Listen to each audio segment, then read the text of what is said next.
नमस्कार, मैं अनिल कुमार श्रीवास्तव। आप देख रहे हैं दैनिक जनजागरण न्यूज। आज हमारे स्टूडियो में आए हैं अनुराग मिश्रा जी। अनुराग मिश्रा जी, आपका बहुत बहुत स्वागत है। धन्यवाद धन्यवाद। आपको बता दें, दैनिक जनजागरण न्यूज युवा चेतना पखवाड़ा चला रहा है स्वामी विवेकानंद जी के जन्म तिथि से। उनके जन्म जयंती से लगातार हम दिखा रहे हैं युवा चेतना पखवाड़े में स्वामी जी के ऊर्ध्वगामी आदर्शोन्मुखी चिंतन पे आधारित टॉक शो। और उस टॉक शो युवा चेतना के नूतन स्वर में अनुराग मिश्रा जी हमारे साथ मौजूद हैं। अनुराग मिश्रा जी के बारे में बता दें, आप विद्यार्थी परिषद से निकले हैं और वर्तमान में भाजपा में सक्रिय राजनीति के तौर पे हैं। हम जानेंगे सीधे अनुराग मिश्रा जी से। सर, आप अपने बारे में स्वयं बताएं। मैं संघ का स्वयंसेवक हूं और विद्यार्थी परिषद में लंबे समय तक काम करने का अवसर प्राप्त हुआ। पूर्णकालिक के रूप में भी काम किया और वर्तमान समय में राजनीतिक क्षेत्र में सक्रिय हूं। हम सीधे सीधे अनुराग जी आपको जोड़ेंगे अपने कार्यक्रम से। स्वामी जी के उठो जागो और तब तक मत रुको जब तक कि लक्ष्य की प्राप्ति ना हो, इस मंत्र को आज के युवाओं के सामाजिक राजनैतिक जीवन में किस प्रकार प्रासंगिक मानते हैं आप? स्वामी जी ने बहुत बड़ी बात कम शब्दों में कही है। उनका जीवन काल भी कम समय का रहा है। 39 वर्ष की आयु में ही उन्होंने अपनी देह को त्याग दिया और ऐसे ही उन्होंने कम शब्दों में कही है, लेकिन कितनी बड़ी बात है। उत्तिष्ठत जागृत प्राप्य वरान निबोधत, ये हमारी उपनिषदों का या भारतीय मनीषा का सनातन संदेश है। और जब लक्ष्य प्राप्त करने के लिए जागने का अर्थ क्या है कि नौजवान जब जागेगा तो अपना आलस्य, प्रमाद, मद, मत्सर, इनका सबका त्याग करेगा। जागने का मतलब सोने से जागना नहीं है। और निरंतर कर्म की प्रेरणा, भारतीय मनीषा में चाहे भगवत गीता हो, उसमें निरंतर कर्म की प्रेरणा मिली है और भगवान श्री कृष्ण ने अर्जुन से यही कहा है। और वही चीज हमारे जो मनीषी हुए हैं उन्होंने कोई नई बात नहीं कही है। जो अपनी भारतीय मनीषा में, भारतीय चिंतन धारा में जो चीजें थी उनको युगानुकूल रूप से प्रस्तुत किया है। और मुझको आज इस प्रश्न में एक बहुत सुंदर श्लोक है उपनिषद का, वो याद आता है। कलिहि शयनो भवतु संजयहानस्तु द्वापरः उत्तिष्ठत त्रेता भवतु कृतं संपद्यते चरण। जो सोया है वो कलयुग है, जो उठकर बैठा है वो द्वापर है, जो खड़ा हुआ है वो त्रेता है, जो चल रहा है वही सतयुग है। इसलिए चलते रहो चरय वेति का सिद्धांत, वही उस सिद्धांत को नए रूप में स्वामी जी ने प्रस्तुत किया। और भारतीय नौजवान का और हिंदू नौजवानों का उन्होंने आह्वान किया कि वो लोग उठ करके खड़े हों, आत्मग्लानि को छोड़ें, अपनी व्यक्तिगत बुराइयों को छोड़ें और एक राष्ट्र के रूप में भारत को सशक्त और समृद्ध बनाने का काम करें। हमको लगता है कि उनके इस संदेश के पीछे यही भाव छिपा था। सर, स्वामी जी का राष्ट्रवाद आध्यात्मिक चेतना से जुड़ा था। आज के राजनीति में इस चेतना का क्या स्थान है? एक बहुत सुंदर उदाहरण देते थे स्वामी जी। लोक कथाओं में कई बार इस प्रकार की कहानियां हमारी दादी नानी सुनाती हैं कि एक राक्षस की जान, पहाड़ी पर एक पिंजड़ा था, उसमें एक तोते के अंदर राक्षस की जान थी और राक्षस बड़ा अत्याचार करता था। फिर किसी ने तोते को मार दिया और राक्षस खत्म हो गया। तो इस उदाहरण को देते थे और इसके साथ में कहते थे कि जो भारतीय राष्ट्र है उसकी जो आत्मा है, उसकी जो जान है, वो आध्यात्म है। और ये बात उन्होंने जो कही थी वो एकदम सत्य थी और आज भी सत्य है। और इस सत्य को केवल महसूस किया जा सकता है। मैं किसी भी काल का उदाहरण भारत का आप ले लीजिए, जो भारतीय राष्ट्रवाद, आपने कहा था कि स्वामी जी का राष्ट्रवाद आध्यात्मिक चेतना से स्वामी जी ने जोड़ा था, ऐसा नहीं है। ये हमारे भारतीय राष्ट्र की परिकल्पना आध्यात्मिकता से लगातार जुड़ी हुई है। जब ये सुप्त होती है ये धारा, तो महापुरुष आते हैं, भगवान भेजते हैं उनको उसको जगाने के लिए। तो समय समय पर अनेक लोगों ने जगाया, कभी दयानंद सरस्वती जी ने जगाया, कभी महात्मा गांधी जी ने जगाया, कभी गुरु जी गोलवलकर जी ने जगाया। तो ये इसको अनेक प्रकार से, कभी सिख गुरुओं ने, हमारे पूज्य गुरुओं ने जगाया।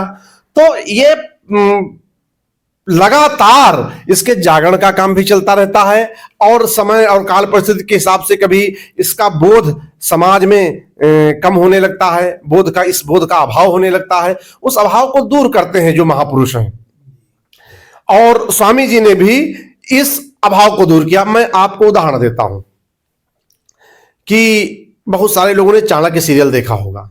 चाणक्य बहुत पहले थे, उन्होंने जिस राष्ट्र की उस समय पर तत्कालीन तौर पर जिस राज्य की स्थापना की चंद्रगुप्त मौर्य जी के नेतृत्व में, वो आध्यात्मिकता के आधार पर की।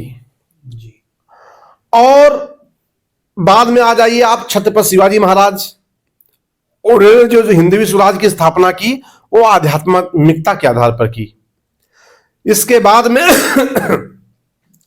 जो भारत की आजादी की लड़ाई है, तो उसमें कहीं ना कहीं ये था कि कारतूस में गाय की चर्बी छिपी हुई है। सदगुरु राम सिंह कूका जी ने, जो सिखों में नामधारी संप्रदाय के गुरु थे, उन्होंने गौरक्षा के लिए आंदोलन किया। रविन्द्रनाथ टैगोर जी ने जब बंग भंग का आंदोलन था, तो गंगा जी के किनारे गंगा जल को लेकर के शपथ दिलाई। तो हमारे, और महात्मा गांधी जी ने गाय के लिए, राम राज्य के लिए, गंगा के लिए, गीता के लिए काम किया। गीता के ऊपर उन्होंने पुस्तक लिखी। उनके शिष्य विनोबा भावे जी ने गीता के ऊपर गीता का भाष्य किया। तो ये जो हमारी जो मनीषा है वो एक ही है, उसको महापुरुष समय समय पर अलग रूप में प्रस्तुत करते रहते हैं। वही काम राष्ट्रीय स्वयंसेवक संघ ने, आज संघ के 100 साल पूरे हो गए हैं 1925 में, और शताब्दी वर्ष चल रहा है। तो राष्ट्रीय स्वयंसेवक संघ ने जो 100 साल तक काम किया, वो भी यही किया। मैं तो मुझको सौभाग्य मिला है अनिल जी, कन्याकुमारी जाने का, जहां स्वामी विवेकानंद जी समुद्र से जब उतरे थे, तो अपने इतना भारत माता के रेत में अपने शरीर पर मल रहे थे कि हम विदेश गए थे, आपसे दूर गए थे, और हमारे अंदर कुछ कीटाणु चिपक गए होंगे, और आपके इस पावन मिट्टी के स्पर्श से वो कीटाणु दूर हो जाएंगे। तो मुझको 5-7 दिन वहां रहने का अवसर मिला, और वो वहां पर जहां पर उतरे थे, वहां पर ईसाइयों ने कब्जा कर लिया था। तो वहां संघ के एक प्रचारक थे, एकनाथ जी रानाडे, उन्होंने विवेकानंद केंद्र बनाया, विवेकानंद जी की बड़ी प्रतिमा की स्थापना कराई। और उस समय पर जो जनसंघ का कोई बहुमत नहीं था संसद में, लेकिन उन्होंने अनेकों सांसद, हर दल के सांसदों को उसमें जोड़ा उस काम से, चाहे कांग्रेस पार्टी के हों, चाहे समाजवादी हों, चाहे वामपंथी हों, उन सबको जोड़ा उस काम से, और भव्य प्रतिमा की स्थापना वहां पर की स्वामी विवेकानंद जी की। तो अनेक प्रकार से अनेक महापुरुष ये जो आध्यात्मिकता के जागरण का काम करते रहते हैं। भारत आध्यात्मिक राष्ट्र है, और कभी कभी ये बोध जब हमारे समाज को, हमारी नौजवान पीढ़ी को, उनके मन में, मानस में इस बोध का ये बोध कमजोर होता है, उस समय पर उसको बड़ा करने का, मजबूत करने का काम महापुरुष करते हैं। और स्वामी विवेकानंद जी ने उसको बहुत ही अच्छे तरीके से, और जिस प्रकार से शिकागो में उन्होंने भाषण दिया विश्व धर्म सम्मेलन में, और भारतवर्ष की सकारात्मकता को उन्होंने कहा कि जरथुस्ट्र के अनुयायियों को जब दुनिया में कहीं पारसियों को आश्रय नहीं मिला तो भारत भूमि ने आश्रय दिया है, यहूदियों को जब कहीं आश्रय नहीं मिला तो भारत भूमि ने आश्रय दिया है। और भारत भूमि की महिमा का डिम डिम घोष जिस प्रकार से उन्होंने किया, उससे भारत देश की आध्यात्मिकता भी वो प्रकट होती है, और भारत राष्ट्र की, एक तो व्यक्ति की आत्मग्लानि होती है, एक राष्ट्र की आत्मग्लानि होती है। बहुत सैकड़ों साल की विदेशी दासता के बाद में जो भारतीय राष्ट्र को आत्मग्लानि मिली थी, पूज्य स्वामी विवेकानंद जी ने उस आत्मग्लानि से राष्ट्र को मुक्त किया, और उसके आधार पर नए सिरे से एक रचना चालू हुई। आपको मैं बताता हूं कि जब एक बार जमशेद टाटा जी और स्वामी विवेकानंद जी एक जहाज में यात्रा कर रहे थे, तो उन्होंने उनको ये लोहे की फैक्ट्री लगाने की प्रेरणा दी, आईआईटी बनाने की प्रेरणा दी। जो पहली आईआईटी महाराजा मैसूर ने टाटा जी के सहयोग से बनाया है, उसके प्रेरणा के मूल में स्वामी विवेकानंद जी थे। तो उनका चिंतन बहुत बहुआयामी था और राष्ट्र निर्माण का चिंतन था। जब तक हम अपनी राष्ट्र की उपलब्धियों पर गर्व नहीं करेंगे, हम अपने महापुरुषों पर गर्व नहीं करेंगे, आत्मग्लानि से देश मुक्त, राष्ट्र मुक्त नहीं होगा, तब तक हम प्रगति नहीं कर सकते हैं। और वो बहुत बड़ा काम स्वामी विवेकानंद जी ने किया, इसलिए हम उनको नमन कर रहे हैं। सर, विद्यार्थी परिषद में आपके सक्रिय काल में स्वामी विवेकानंद के विचारों से आपके व्यक्तित्व निर्माण में किस प्रकार दिशा दी है? स्वामी विवेकानंद जी, ये जो लखनऊ में रामकृष्ण मठ है, इसकी भी स्थापना लगभग हम लोग एबीवीपी में ही थे, हमको लगता है 1999 में हुई थी। और हम लोग प्रतिभा सम्मान समारोह का कार्यक्रम करते थे। तो प्रतिभा सम्मान समारोह के कार्यक्रम में जो प्रतिभाशाली छात्र थे, उन सबसे एक फॉर्म भरवाते थे। उसमें से एक कॉलम ये होता था, एक फॉर्म भरवाते थे कि आपके आदर्श महापुरुष कौन है। तो बहुत सारे बच्चे उसमें स्वामी विवेकानंद जी का नाम लिखते थे, और स्वामी विवेकानंद जी के बहुत सारी जो उनके भाषण हैं, उनके बोधवाक्य हैं, और उनके जीवन से संबंधित साहित्य है, वो विद्यार्थी परिषद के माध्यम से, संघ के माध्यम से हम लोगों ने पढ़ा। तो उसका एक गहरा प्रभाव पड़ा है, इसमें कोई संशय नहीं है। और जिस घटना का मैं आपसे भी जिक्र कर रहा था, वहां कन्याकुमारी में विवेकानंद केंद्र में 7 दिन रहने का, वो विद्यार्थी परिषद का अखिल भारतीय पूर्णकालिक वर्ग था 2002 में। मैं विद्यार्थी परिषद का संगठन मंत्री था, तो मैं वहां रहा, और जो प्रतिमा एकनाथ जी नरनाथ जी ने बनवाई है वहां स्वामी विवेकानंद जी की, बहुत बड़ी समुद्र के अंदर, उस प्रतिमा पर भी जाने का अवसर मिला। तो अनेक प्रकार से उनके विचार से हम लोग प्रभावित थे। उनके जीवन के बहुत सारे प्रेरक प्रसंग थे, वो पढ़ते थे हम लोग। एक महिला विदेश गए तो उसने कहा कि आप हमसे शादी कर लीजिए स्वामी जी से।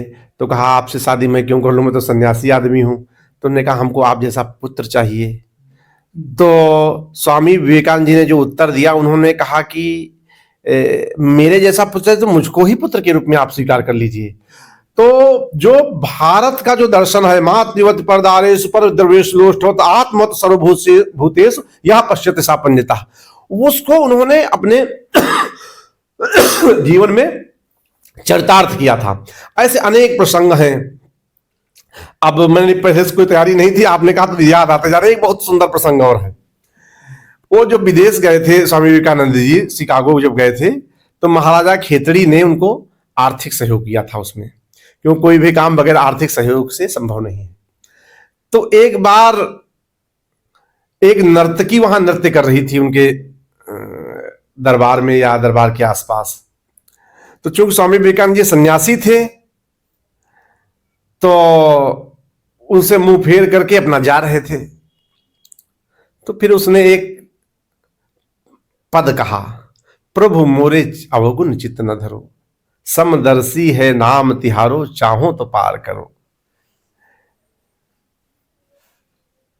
चाहे सोना हो चाहे लोहा हो, जब पारस पत्थर उसको लोहे को भी छूता है तो वो सोना बना देता है।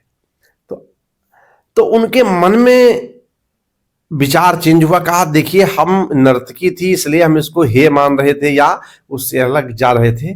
हमको जो संगठन करना है, हमको जो काम करना है, वो सबके लिए करना है। उनके मन के अंदर उस नर्तकी से प्रेरणा प्राप्त हुई।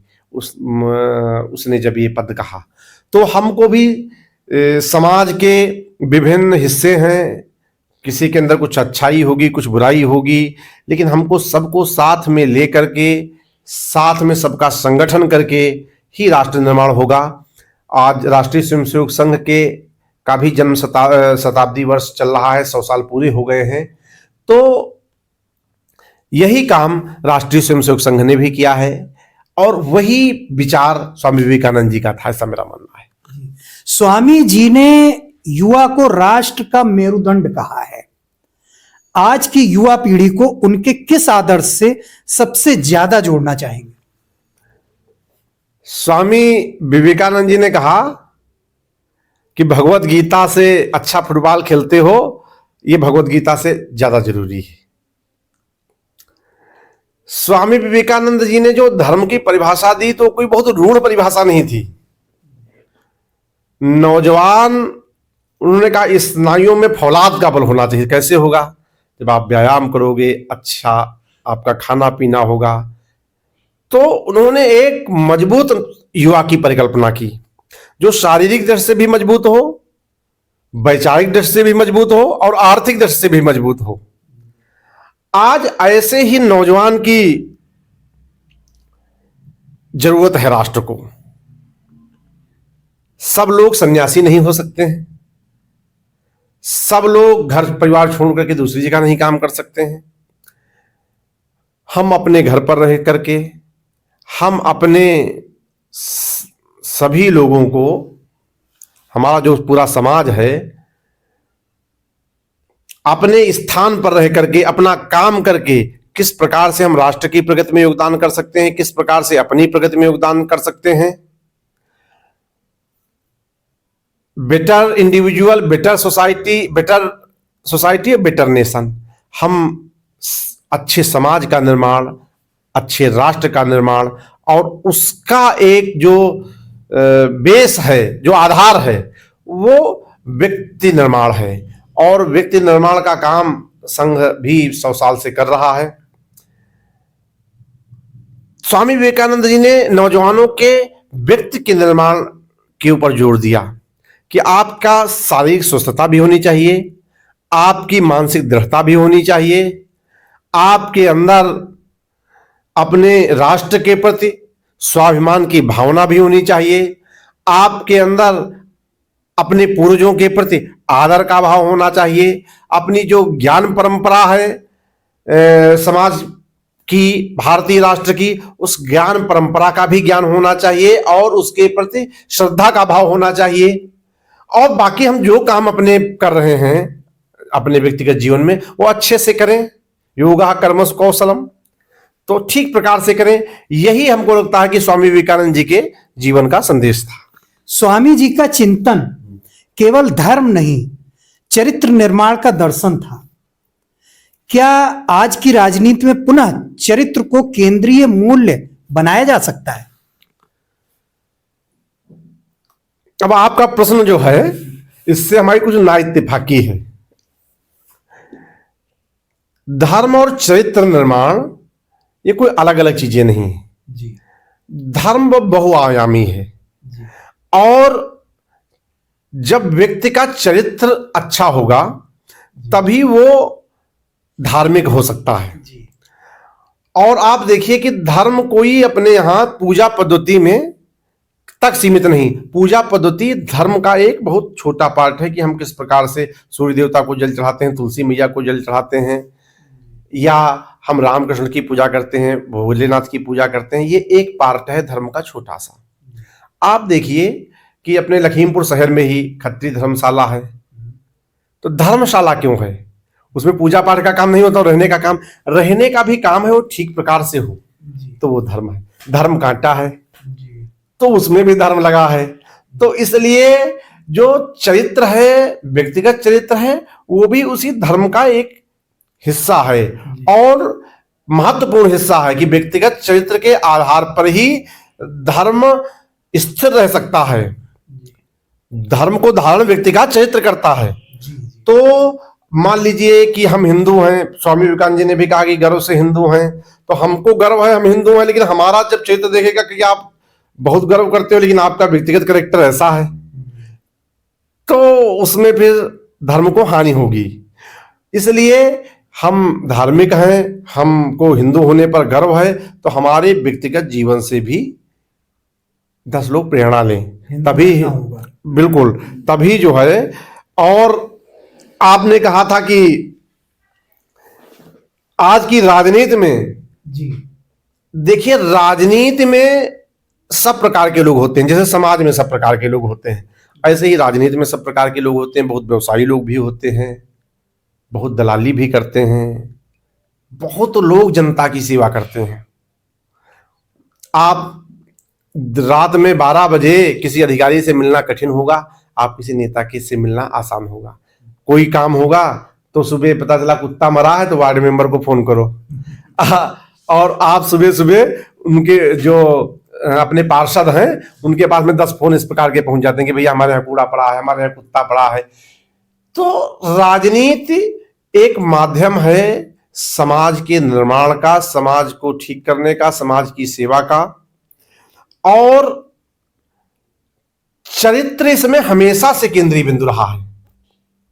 चाहे भगवान राम के समय की राजनीति हो, उस समय भी चरित्र केंद्र में था, चाहे भगवान कृष्ण के समय की राजनीति हो, उस समय पर भी चरित्र केंद्र में था, चाहे गांधी जी ने जो देश की आजादी की लड़ाई लड़ी और उनके साथ में एक बहुत उनके शिष्यों की बड़ी टीम थी, उनके शिष्यों में सरदार वल्लभ भाई पटेल भी थे, पंडित नेहरू भी थे, विनोबा भावे भी थे, जयप्रकाश नारायण भी थे, आचार्य नरेंद्र देव भी थे, ऐसे बहुत सारे गैलेक्सी थी। तो उन लोगों ने अपने अपने चरित्र के द्वारा देश की सेवा की और महात्मा गांधी जी से प्रेरणा ली। ऐसे ही जो संघ ने 100 साल काम किया है, संघ ने भी अपने संघ के प्रचारकों के चरित्र से बहुत सारे लोगों ने प्रेरणा ली और राजनीति में बड़े स्थानों तक लोग गए। अब देश के प्रधानमंत्री आदरणीय नरेंद्र मोदी जी हैं, तो उन्होंने जिनसे प्रेरणा ली उनका नाम है लक्ष्मण राव इनामदार, सहकार भारती के संस्थापक थे। परम पूजनीय गुरु जी से बहुत सारे लोगों ने, चाहे पंडित दीनदयाल जी हों, अटल बिहारी वाजपेयी जी हों, और उस समय के जितने भी नेता थे उन्होंने गुरु जी से प्रेरणा ली, पंडित दीनदयाल उपाध्याय जी से प्रेरणा ली। तो वो प्रेरणा क्या लेते थे उनसे? उनके पास में कोई पूंजीपति तो थे नहीं, कोई बाहुबली तो थी नहीं दीनदयाल जी, उनके चरित्र से ही प्रेरणा ली। महात्मा गांधी जी के चरित्र से प्रेरणा ली, गुरु जी परम पूजनीय श्री गुरु जी के चरित्र से प्रेरणा ली लोगों ने। और सिखों में से बंदा बहादुर ने राज्य किया, अनेक राजा महाराजा रणजीत सिंह ने राज्य किया, तो उन्होंने सिख गुरुओं के चरित्र से प्रेरणा ली। चंद्रगुप्त ने चाणक्य के चरित्र से प्रेरणा ली। तो राजनीति पर जो धर्म का अंकुश है ये रहना चाहिए। अब ये कम ज्यादा कभी कम हो जाता है, ये तो मैं कह रहा हूं, लेकिन हमेशा रहा है भारतीय राजनीति में। आज जैसे राष्ट्रीय स्वयंसेवक संघ के हमारे दत्तोपंत ठेंगड़ी जी थे, तो कभी भी आलोचना कर देते थे, वित्त अर्थ मंत्री को अनर्थ मंत्री कह देते थे। तो अटल जी की जब सरकार थी, आज भी बहुत सारे लोग हैं जो धर्म का अंकुश है उससे नियंत्रित करते हैं। जब देश की आजादी, देश स्वतंत्र हुआ जब अपना, तो महात्मा गांधी जी का एक अंकुश था, क्योंकि वो सरकार में कोई पद नहीं लिए और उनके शिष्यों ने सरकार चलाई, लेकिन उन्होंने पद नहीं लिया। एक नैतिक उनके ऊपर, सरकार के ऊपर दबाव था महात्मा गांधी जी के चरित्र का। ऐसे ही लोकनायक जयप्रकाश नारायण जी के चरित्र का मुरारजी भाई की सरकार बनी तो उन पर दबाव था कि उन्होंने कोई पद नहीं लिया। ऐसे ही संघ के लोग हैं जो लोग समाज के लिए काम करते हैं, अपना पूरा जीवन गला देते हैं, उनके भी जीवन का प्रभाव बहुत सारे राजनीतिक लोगों पर पड़ा है और उन्होंने अच्छा काम किया है। आप देखिए कि जब अटल बिहारी वाजपेयी जी प्रधानमंत्री थे, उस समय पर उपराष्ट्रपति थे भैरव सिंह जी शेखावत, और भैरव सिंह जी शेखावत 1977 में जब मुख्यमंत्री थे राजस्थान के, तो उस समय पर अन्न की बड़ा कमी होती थी। तो पहली बार उन्होंने योजना चलाई वर्क फॉर फूड, हम काम करेंगे अन्न के लिए, बहुत सारे श्रमिकों को अन्न दिया। क्यों? खाने की दिक्कत थी उस समय पर, क्योंकि उनके मन में यह था कि लोगों के अंदर 2 समय का भोजन नहीं है। एक दिन उड़ीसा में कालाहांडी में भूख से मौत का समाचार छपा अखबार में, तो भैरव सिंह शेखावत जी से नहीं रहा गया, तो वो अटल बिहारी वाजपेयी जी के पास में गए, प्रोटोकॉल तोड़ करके उपराष्ट्रपति प्रधानमंत्री के घर गए और कहा, अटल जी ये अच्छा नहीं लग रहा, देश के भंडार सब भरे हैं, अब देश का गरीब मर रहा है। तो अंत्योदय अन्न की योजना चालू हुई। आज मोदी जी ने 80 करोड़ लोगों तक उसको कर दिया विस्तारित करके। तो जो राजनीति में चरित्र है, और जो महात्मा गांधी जी ने कहा था या पंडित दीनदयाल उपाध्याय जी ने कहा था, महात्मा गांधी ने कहा कि जब कोई योजना बनाओ तो सबसे समाज के अंतिम व्यक्ति का ध्यान रखो। वही पंडित दीनदयाल उपाध्याय जी ने कहा था कि अंत्योदय की उन्होंने परिकल्पना की, अंतिम व्यक्ति का उदय हो। तो ये सब कहीं ना कहीं चरित्र से आता है। और भारतीय राजनीति बहुत, आप समझिए कि अभी लोकतंत्र है देश के अंदर, जब राजतंत्र था तो बहुत सारे लोग जो बड़े बने हैं, स्वामी विवेकानंद जी को महाराजा खेतड़ी ने धन दिया वहां शिकागो जाने के लिए, तो सन्यासी थे, इनके पास पैसे तो थे नहीं। अंबेडकर जी को महाराजा गायकवाड़ ने छात्रवृत्ति दी, तो विदेश में पढ़े जाकर के। तो जो हमारे यहाँ क्या हो गया है, एक प्रचलन चल गया है कि राजनीति को, और जो शासन चलाने वाले लोग हैं, राजा महाराजा जो थे, उनको उसमें से हमारे फिल्मों का भी बहुत योगदान रहा कि उनको एक खलनायक के रूप में प्रस्तुत करना। उन लोगों ने समाज में इतने बड़े काम किए हैं और जिनकी चर्चा आज हो सकती है। कितना आप, हमने बताया था आईआईटी की स्थापना सबसे पहले महाराजा मैसूर ने किया। तो बहुत सारे लोगों ने काम किए हैं, बहुत सारे जो प्रतिभाशाली लोग थे उनको राज्याश्रय दे करके, उनको धन दे करके, उनको जो बड़े बने हैं। आप मान लीजिए कि जिसके अंदर प्रतिभा है और उसको संसाधन न मिले तो उसकी प्रतिभा कैसे निखरेगी, प्रतिभा कुंठित हो जाएगी। लेकिन लोगों ने किया है समाज के अंदर। आपके सामने देखिए महाराज लोक माता अहिल्याबाई होलकर जी का चित्र लगा है यहाँ पर आपके। अब उन्होंने किस प्रकार से, इंदौर की महारानी थी, लेकिन जिन जिन मंदिरों का को अपवित्र किया था, जो आतताई थे, जो आक्रमणकारी थे, उन सारे मंदिरों को व्यवस्थित करने का काम किया उन्होंने। तो शासन ने, राज्य ने, इसलिए हमको क्या है अनिल जी, हमको we need to celebrate our victory. हमने क्या अच्छा किया है उसको सेलिब्रेट करने की आवश्यकता है। आज संविधान के भी 75 साल पूरे हुए हैं, देश के संविधान के, संघ के 100 साल पूरे हुए हैं, हम लोग जनसंघ भाजपा के भी 75 साल पूरे हो रहे हैं। तो सेलिब्रेट करने की आवश्यकता है कि हमने क्या क्या उपलब्धियां अर्जित की।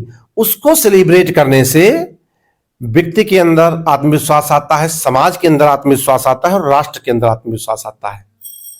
और जो हमारे सामने चुनौतियां हैं उनकी भी चर्चा करने की आवश्यकता है कि हमने क्या पाया है और क्या खोया है और क्या पाना है।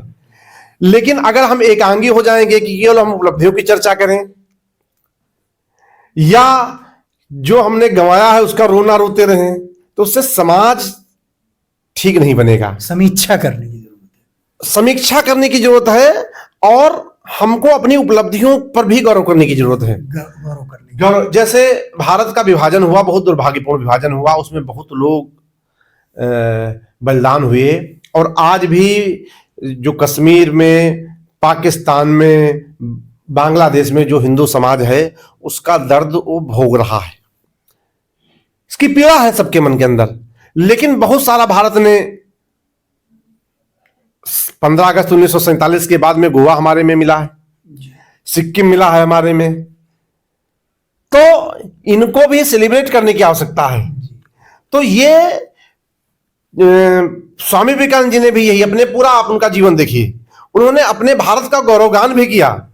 और लेकिन कहीं पर अस्पृश्यता थी, कहीं पर दूसरी चीज थी, तो उन्होंने फटकार भी बहुत तगड़ी लगाई है, उसकी आलोचना करने में कोई संकोच नहीं किया है, तगड़ी आलोचना की है। तो हम अपनी जो कमी है, हमारा जैसा जो समाज है, समाज के अंदर जो कमी है उनकी हम आलोचना भी करेंगे, उनमें सुधार भी लाएंगे, और जो हमारे अंदर अच्छाइयां हैं उनकी हम चर्चा भी करेंगे, हमको गर्व करेंगे। और इस ये आज समय की आवश्यकता है जी। तो आप सुन रहे थे अनुराग जी के बौद्धिक संवाद जन जागरण में। यकीनन आपको पूरा मजा आया होगा। यूं ही हमें देखते रहने के लिए लाइक सब्सक्राइब जरूर करें, क्योंकि आपका सब्सक्रिप्शन हमारे मनोबल को बढ़ाएगा और हमें आगे बढ़ने के लिए प्रेरित करेगा। अनुराग जी, सेवा ही सच्चा धर्म है, इसे शासन और संगठन में कैसे आप देखते हैं? पर अब एक गोस्वामी तुलसीदास जी ने लिखा है, परहित सरिस धर्म नहीं भाई, पर पीड़ा नहीं सम्मत हमारी। अब शासन और संगठन जी दोनों मिलाकर के सेवा के काम एक तो व्यक्तिगत रूप से व्यक्ति करता है, और एक जब शासन में होता है तो सामूहिक रूप से करता है। तो आज हमारे संगठन और सरकार सेवा का काम कैसे कर रही है, कुछ हम आपको उदाहरण बताना चाहते हैं। मोदी जी 2014 में प्रधानमंत्री बने। बहुत सारे गरीबों का बैंक में खाता ही नहीं था, बैंकिंग सिस्टम से ही नहीं जुड़े थे। तो पहला काम हमको लगता है कि प्रधानमंत्री बनने के बाद में मोदी जी ने, और अरुण जेटली जी उस समय वित्त मंत्री थे, किया कि जनधन खाते खोले जीरो बैलेंस से। गरीब आदमी बैंक जाते डरता था। मैं मतलब आपको प्रैक्टिकल बात बता रहा हूं। और बैंक गया तो जो बैंक के कर्मचारी थे 10 कागज वो सब बताते थे, इतना बैलेंस होना चाहिए, कागज होना चाहिए, गारंटर होना चाहिए। तो व्यक्ति की हिम्मत नहीं पड़ती थी खाता खुलवाने। और उन खातों के माध्यम से 11 साल में 45 लाख करोड़ रुपए गरीबों तक सरकार का गया है, देश का पैसा गया है। सर, उस पे एक चर्चा समाज में चल रही 15 लाख वाली, वो क्या हकीकत है? 15 लाख जनधन वाले खाते में, जनधन वाले खाते में 15 लाख की ऐसा कोई पार्टी ने या सरकार ने कोई वादा नहीं किया था।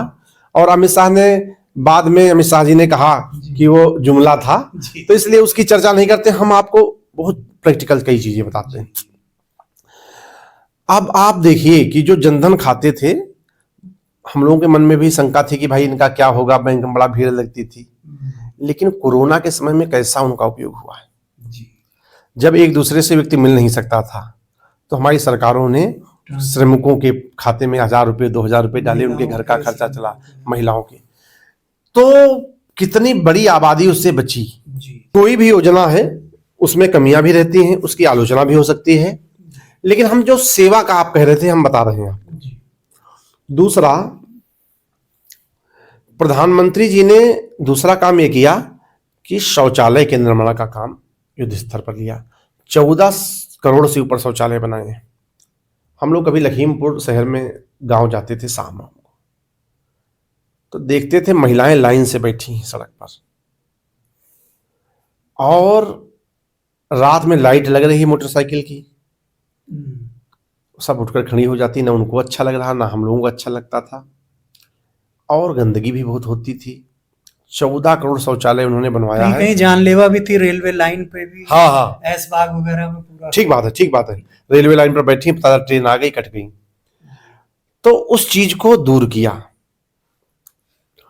तो जो सरकार और शासन में क्या है, ये काम बृहद स्तर पर हो सकता है। व्यक्ति इंडिविजुअली, कोई उद्योगपति है, वो भी अपने संसाधन से एक सीमित दायरे में कर सकता है।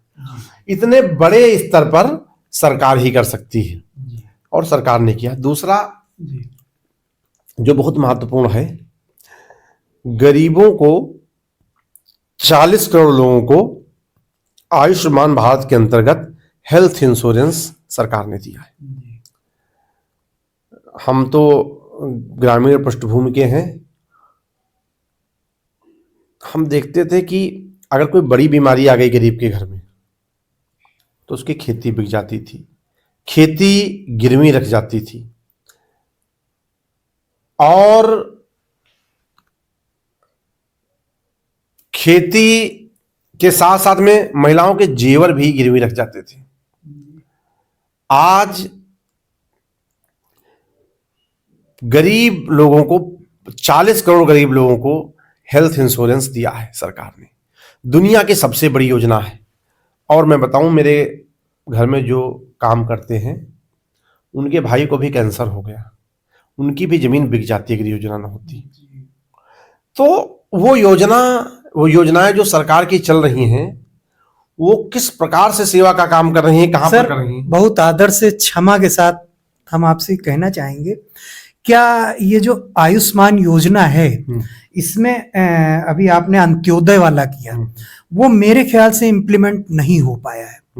बहुत से परिवार ऐसे हैं, और इसका एक क्लॉज जो है कि व्यक्ति के 5 से ऊपर होने चाहिए कार्ड धारक। ये शायद 2011 से पहले का ऐसे उठा लिया गया। वास्तव में नीडी लोगों, बहुत से नीडी लोग अछूते हैं इससे। और ये जो 5 वाली योजना, क्या ये हमारी जो भीड़ तंत्र है, जो आबादी है, क्या इसको बढ़ाने के लिए सहायक नहीं है? ऐसा है अनिल जी, अभी हमने आपसे इसके पहले भी कहा है कि जैसे कोई योजना आती है तो उसमें कमियां रहेंगी, परफेक्ट कोई चीज नहीं होती, उसमें सुधार की गुंजाइश रहती है। और जो आपने बिंदु उठाया है उससे मैं पूर्णतः सहमत हूँ, असहमत नहीं हूँ, सहमत नहीं। मैंने क्षमा के साथ नहीं, इसलिए मैं भी आपसे बहुत आदर के साथ में कह रहा हूँ, मैं उससे सहमत हूँ। लेकिन मैं आपको ये बता रहा हूँ कि किस प्रकार से उस योजना का लाभ लोगों तक पहुंच रहा है। बहुत सारे लोगों तक नहीं भी पहुंच रहा है, हाँ। लेकिन बहुत सारे लोगों तक पहुंच रहा है। तो पहुंचा है, जो हमने अपने आप महसूस किया कि बहुत सारे लोगों तक इस प्रकार की योजना का लाभ पहुंचा है। इतने योजनाएं जो सरकार की हैं, सेवा इसी प्रकार से हो सकती है कि हर व्यक्ति को रोटी, कपड़ा, मकान, पढ़ाई, दवाई, इन चीजों में समस्याएं न हो। और सरकार ने बहुत सारा इस प्रकार का काम किया है, गरीब कल्याण के लिए, मजदूरों के लिए, अनेक प्रकार की योजनाएं। उसका हमने आपको एक, जैसे आयुष्मान भारत के अंदर एक उदाहरण बताया, जैसा हमने महसूस किया, जैसे हमारे घर परिवार से जुड़ा व्यक्ति, हमको अच्छा लगता है कि कोई व्यक्ति सरकार की योजना से लाभान्वित होकर के स्वस्थ हो गया कैंसर जैसे असाध्य रोग से, और उसका पैसा नहीं लगा, घर का 10-5 हज़ार रुपये शुरुआत में लगे, लेकिन पूरा सरकार ने उसमें पे किया। तो हमको जब सरकार की इस प्रकार की योजनाएं धरातल पर उतरती हैं तो एक, हम भी पार्टी के कार्यकर्ता हैं, एक कार्यकर्ता के नाते हमको बहुत अच्छा और आत्मिक सुख की अनुभूति होती है। सर, स्वामी जी के आत्मगौरव संदेश से भारत विश्व पटल पर कैसे सशक्त हो रहा है? अब देखिए कि आज भारत की आर्थिक स्थिति बहुत अच्छी है। भारत दुनिया की चौथी अर्थव्यवस्था है।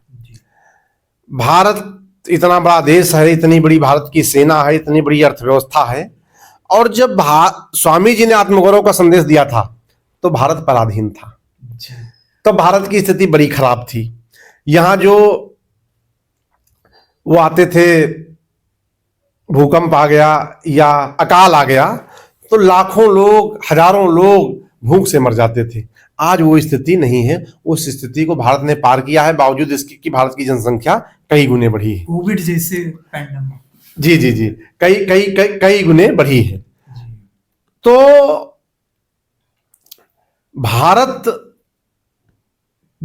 के लिए, आत्मगौरव के लिए स्वामी विवेकानंद जी का रास्ता ही है।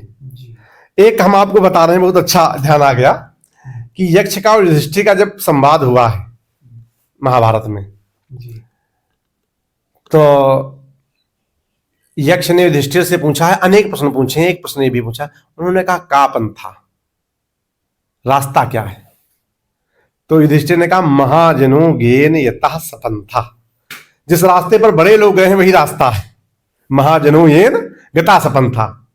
तो स्वामी विवेकानंद जी ने जब उस समय के भारत में, जब हम पराधीन थे, जब हमारे यहां अकाल होते थे और जब भारत देश की स्थिति वास्तव में ठीक नहीं थी, उस समय पर आत्मगौरव का बोध कराया।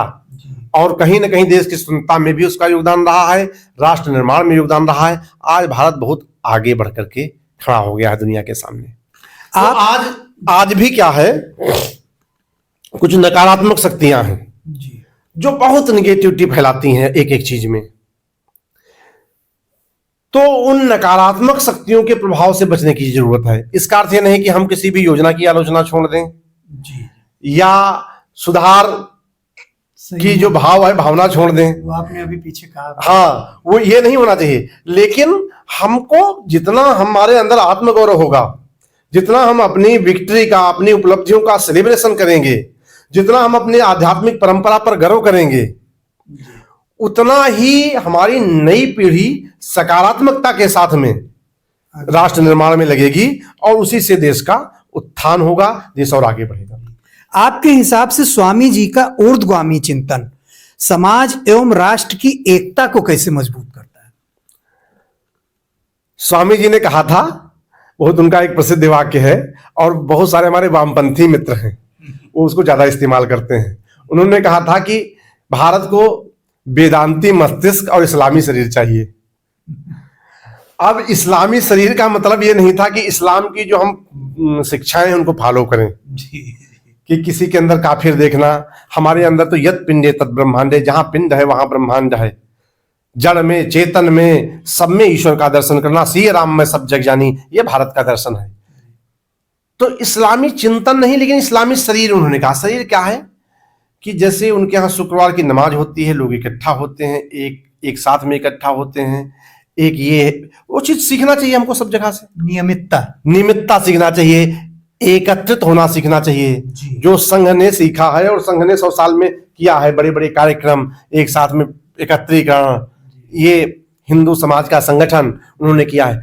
तो स्वामी जी का भी यही था। और ये क्या है जो हिंदू समाज का संगठन है, ये दुनिया की सारी समस्याओं का हल है। जी कभी हम विस्तार से चर्चा करेंगे आपसे, इसमें तो अभी समय भी कम है।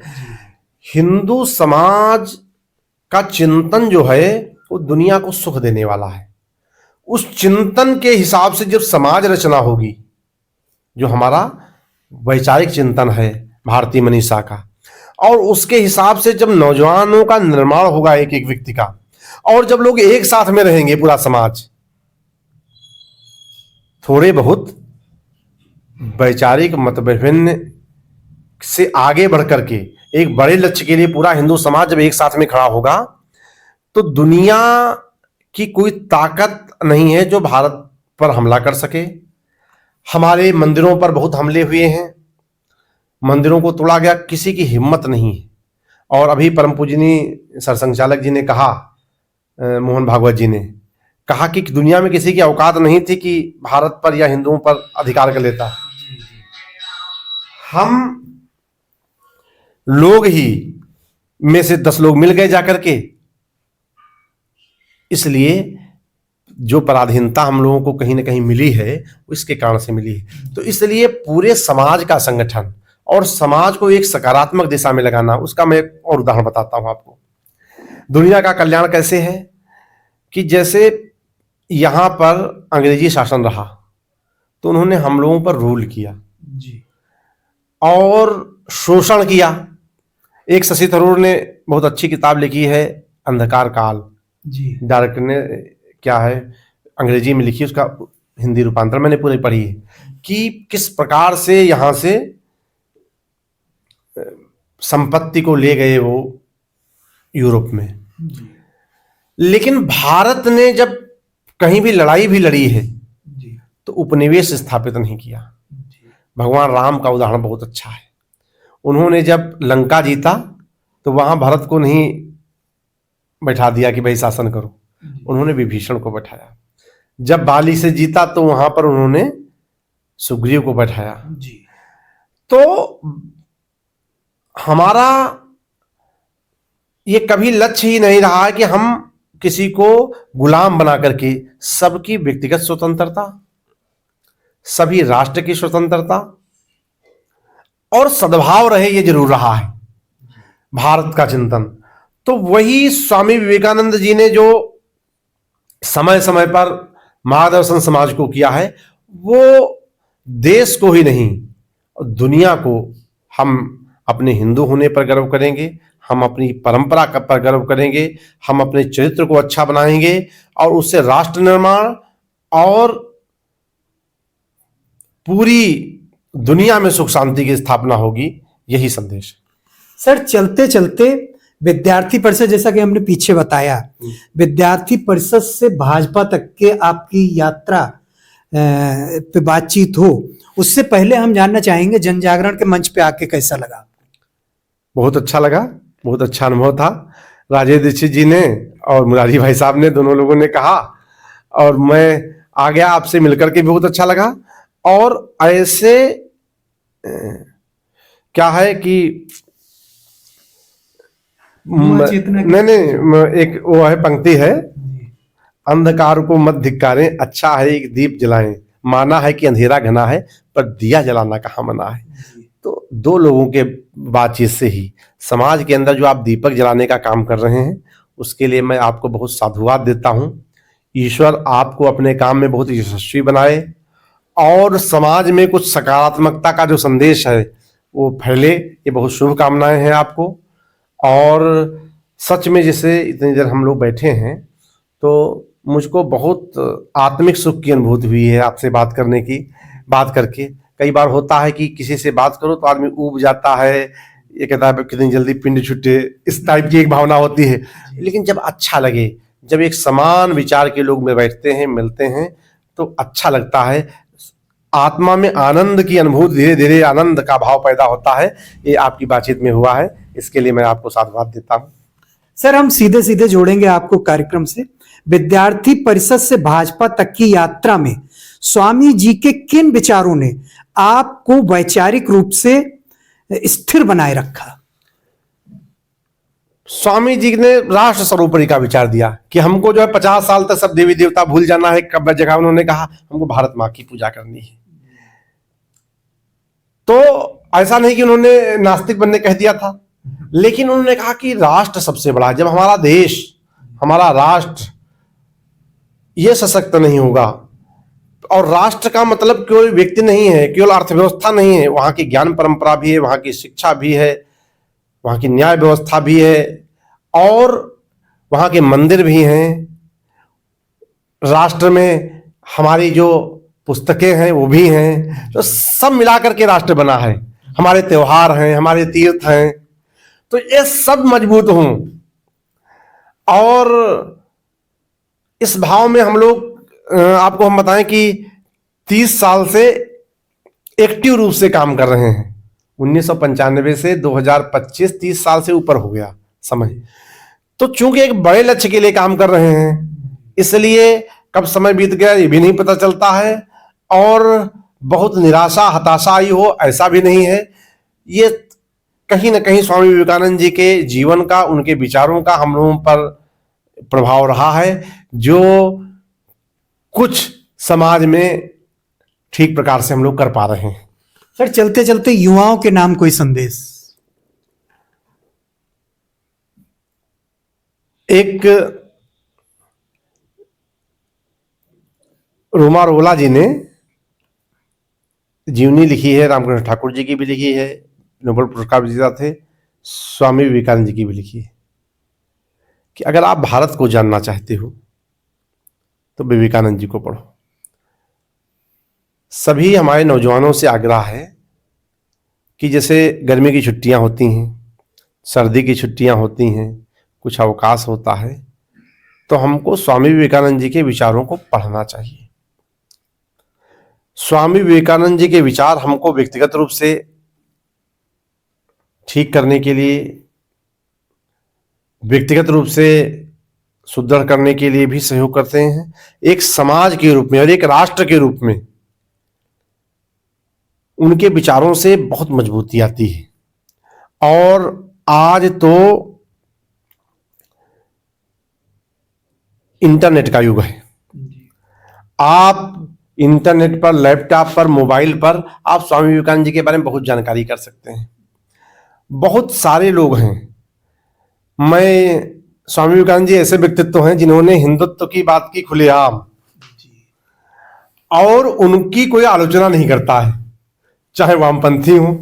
हम लोग तो उनकी पुजारी हैं। ये जो संघ के लोग हैं और जो बीजेपी के लोग हैं, वो स्वामी विवेकानंद जी के ऊपर अपार श्रद्धा करते ही हैं। वामपंथी भी उनकी आलोचना नहीं करते हैं,